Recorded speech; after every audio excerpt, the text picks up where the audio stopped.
Hello everyone, this is Hakaym and welcome back to some more World of Warships. And yes, I'm finally back. I was on vacation for the past 5 days, so yeah, I'll be uploading that video, kind of my adventures. But today we're showing off the Tier 7 USN Mahan, and I have not played this ship in a very, very long time.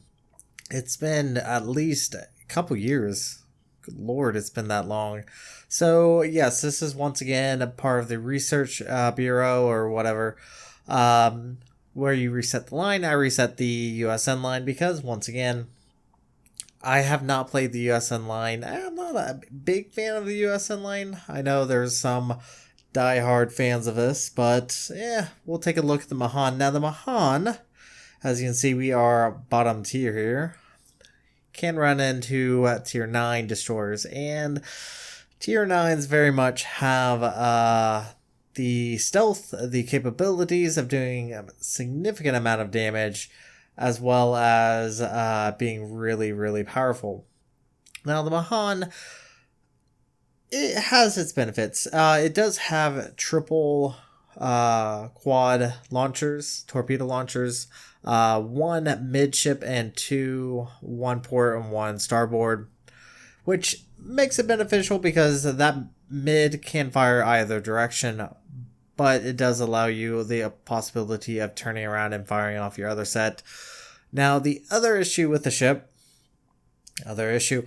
other benefit of this ship is she does have the capability of going for additional AA, kind of very significant factor that a lot of USN destroyers get is they can add additional hull, which you get rid of a main turret. However, you get additional AA.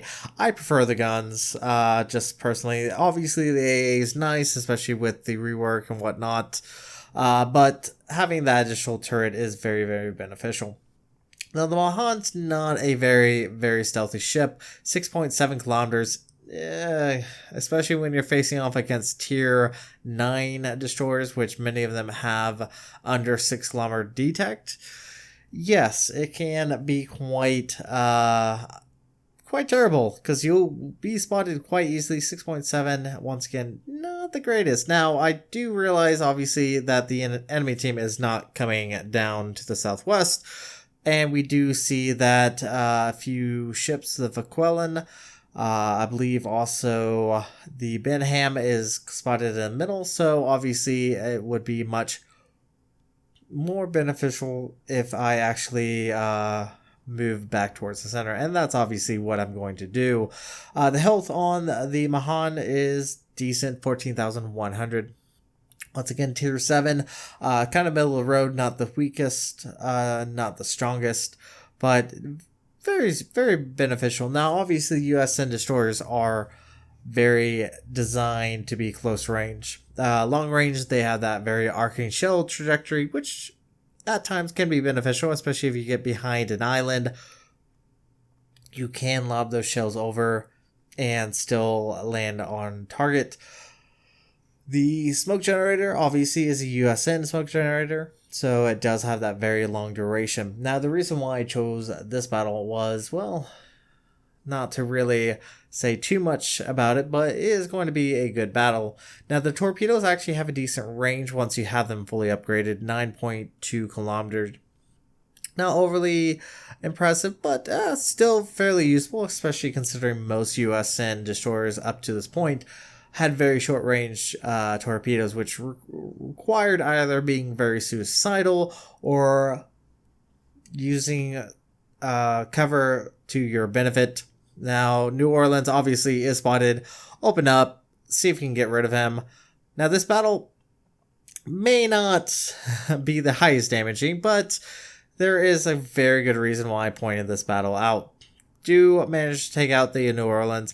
Probably could have taken the Hipper. Probably could have taken it out, but obviously getting rid of that New Orleans is going to be very beneficial for our team. Now, our team, for whatever reason, has decided to charge all the way up to the northeastern sector, which isn't the greatest choice. They get stuck there for actually quite a while the majority of the enemy team is, in fact, in the center. Now, our team's doing a good job. We're actually managing to knock out ships. Makes it very, very beneficial, especially considering the majority of our forces are to the northeast. Now, I will give props to the friendly Hipper on this team. High props to him. He does an excellent job. And to that North Carolina. North Carolina is pushing in on their base. Obviously, he does have an issue with both the carrier as well as the destroyers and as well as like a knives now. But the knives now shouldn't be that big of an issue for North Carolina as long as it stays bowed in. But obviously, carrier and also destroyers are going to be an issue. Now, playing destroyer is very crucial. Being able to push in and support your friendlies as much as possible is what destroyers should be doing, and that's what I'm doing. I'm gonna try to assist as much as possible because, as you can see, we've just lost our Fletcher, and our North Carolina is gonna have a little bit of an issue with the Benham, and the Benham is kind of a strong ship with a lot of surprisingly large amount of torpedoes. Dropping torpedoes on the guys now, getting a little bit close, but as long as I keep my distance, and that's another thing about destroyers. As long as you're aware of your detect, you shouldn't be having that big of an issue. Here I do decide that might be a good idea to at least land maybe some torpedoes. That would be nice. It actually has been a little while since I've last played this, but we do know the Benham is at least in smoke. That the guys now should go down right there. Kaga unfortunately takes out our North Carolina, which is really unfortunate, but we should be fine. And once again, keeping an eye on your air detectability is also very important. If you just bumble around, you're going to get detected very easily. As you did see there, I did slow up. I slowed up to ensure that I would not be detected by planes, and now I'm able to push in toward the enemy's base. So as long as I play smart, I should be fine. Obviously, the Benham is going to have a much better detect than I am. And yes, the Hipper points out that our entire team is in the middle right now, which is quite annoying. And yes, you probably did hear my cat in the background. They have missed their dad quite a bit because I have obviously been gone for 5 days, and they didn't really have the opportunity to interact with anyone. So the enemy team obviously is aware that there is a destroyer in the cap, and I am spotting the CV. So we should at least be able to get some amount of damage on it. It does look like the Hipper is opening up on the enemy Kaga. Once again, being a good destroyer is spotting. Spotting is very important, and this, I guess, goes in line with the whole what's going to happen with the submarines, but we'll see. A lot of things on a destroyer's plate as usual. Now the speed on the Mahan, it's okay, 39 kilometers with speed boost.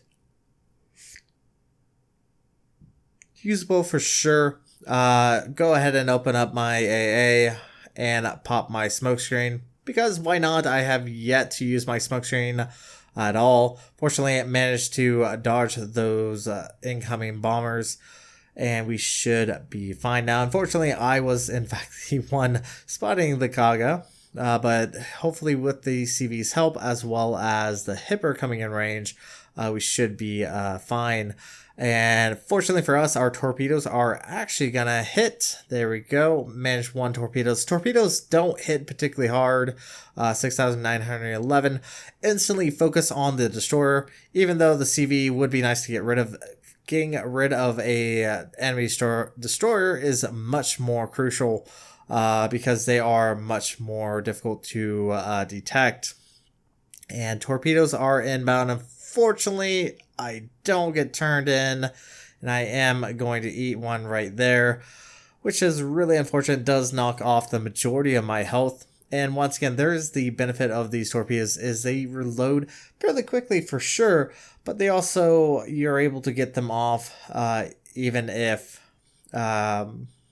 even switching sides, so that is really beneficial. Now I probably should honestly be focusing the enemy Mahan, and our team is actually doing a good job. We're actually starting to take out some enemy ships. Should be fine with those torpedoes. Once again, AA on USN destroyers, fairly good. Shut down 4 planes, tier 8 planes, so is very strong. Well, obviously, even with the change to AA sectors, does mean that your A is not that great. Do manage to get a second kill with the torpedo and have taken out the enemy CV, which is really beneficial. And look at all those incoming torpedoes. Fortunately, Vaquelan is in range, and that is going to be the issue. Is the Vaquelan, it can really pump out the DPM. That's what its strength is. It's very quick, short burst whenever attacking enemy destroyers. Fortunately, we do have the assistance of the friendly Hipper. Once again, that Hipper is a godsend in this battle. He does ensure my survival. I get a little cocky there. Firing guns obviously is not really beneficial, especially when you're extraordinarily low in health. Still detected by the Vaquelan. Benham, it has been shooting from the smoke. And obviously with the amount of health I have, cannot really take any more damage. Fortunately for us, we go out of detect. Now the Benham. Oh, the Benham. So, as you're probably well aware, smoke generally attracts torpedoes, especially when a ship is firing within said smoke. Obviously got detected by the enemy Kaga, slowed up, popped my smoke screen. Did not want to be detected. Benham is still firing from the smoke screen, and look at the numbers. The numbers not overly impressive. Granted, yes, once again, is due to the fact that we're not running the upgraded hull, but 2 torpedoes and 1 dead Benham, and that is kill number 3 for us, and almost mess it up. Ugh. Fortunately, our stern was saturated and we managed to survive, but we have only 506 points of health. I almost screwed that up. Had I a torpedo in the bow, that probably would have been the end of me, but we managed to survive, and we're back once again in smoke. Now, the enemy team, there's not a lot left. There's only the Colorado and the Valquelan. So right now things are still a little dicey, that's for sure, but things are very much in the bag. Our friendly teams finally is able to push down from the northern sector, but unfortunately they're going to be a little bit too late. They're going to be pushing down as quickly as possible. Once again, high props to this Hipper. High props to him. I did compliment him. He was a fantastic sporting player, which definitely helped us out quite a bit. Now, as you can see, enemy Vaquelan, actually, yes, enemy Vaquelan might have been in the cap. Actually, it might have been Colorado. Who knows? Actually, it probably was Colorado. Colorado sailing in a straight line because it was and is a Colorado, and the Colorado is a particularly slow ship. Vaquelan is detected, does get hit a little bit, but not enough to kill him. Colorado is flooding, which is actually really beneficial. Should at least take some more damage, that's for sure. Once again, stepping into cap, torpedoes are available. That's the fun thing about the Mahan, is you actually have torpedoes to really use. Gotta be a little cheeky here. open up on that Colorado, see if we can get a kill. Once again, guns can at times not penetrate, which is not very beneficial. And there we go, 4th kill of the game, no longer detected. All that's left on the enemy team is the Quellen, and I'm smelling a Kraken right now. I would definitely would like to push that McQuillan. Obviously, he's not within 11.7 kilometers, so that must mean he's pushing out east. So we're going to try our very best to try to find him. Now, thoughts on the Mahan? It's fun. It's actually been a lot of fun to play this ship. Once again, haven't played US Online for several years, and it was actually quite a bit of fun pushing up through the line again. That's for sure. So as soon as we can spot the McQuillan, the faster we can actually end this game. Obviously, the McQuillan won't be able to win. Might be able to get me if he does spot me, but I think the McQuillan actually has a worse detect than the Mahan. Have yet to get through that ship, but I'm looking forward to trying it out because once I have fought against it, and it's quite powerful. There we are. We are detected. There's a McQuillan. And look at that. So extraordinarily low in health. Can we get a Kraken? There we are. And as you can see, we earned a victory, 441,543 silver, 16,590 XP with a Kraken Unleash and Devastating Strike. Didn't do a lot of damage, but did a fair job as far as playing how a destroyer should play. We did earn top of the team with base XP of 2,195.